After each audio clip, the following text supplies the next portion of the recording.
Баршаңызға сәлем достар, сіздер мен Балмыр каналыма қош келдіңіздер. Видео ұнап жатса лайк басып тіркеліп комментарий қалдырыңыздар. Бүгін сіздермен шарлотка пирогын дайындайтын боламыз. Өте дәмді болып шығады. Жасап көруге кеңес беремін. Ол үшін бізге осылай алмаларды тазалап алу керек болады. Сыртын ашимыз.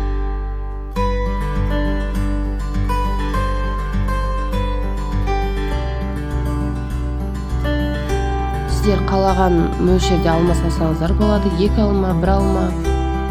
Мен осындай 4 алма салдым.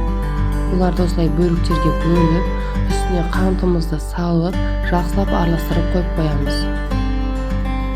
Қантты да өз қалауларыңыз бойынша салсаңыздар болады. Енді қамырын дайындайтын боламыз. Қамырына осылай жұмыртқамызға кішкене тұз салып араластырып аламыз.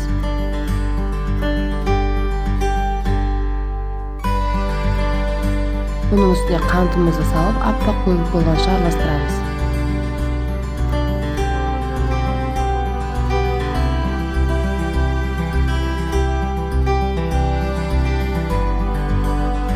Міне менікі солай аппақ болып шықты. Енді алдын ала ерітілген сары майымызды салып араластырамыз.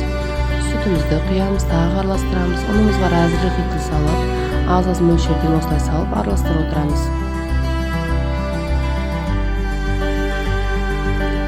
180 градуста пешті қыздырып қоямыз. Менің қамырым дайын болды. 20-30 формасында пісіретін боламыз. Сіздер қалаған формаларыңызда пісірсеңіздер болады. Осылай бетін тегістеп жайып, алмамызды саламыз. 180 градуста 30-20 минуттай пісіріп аламыз. Піскенін ағаш таяқшамен міндетті түрде тексереміз. Менің пирогым дайын болды. Өте дәмді әрі керемет болып шығады. Жасап көруге кеңес беремін.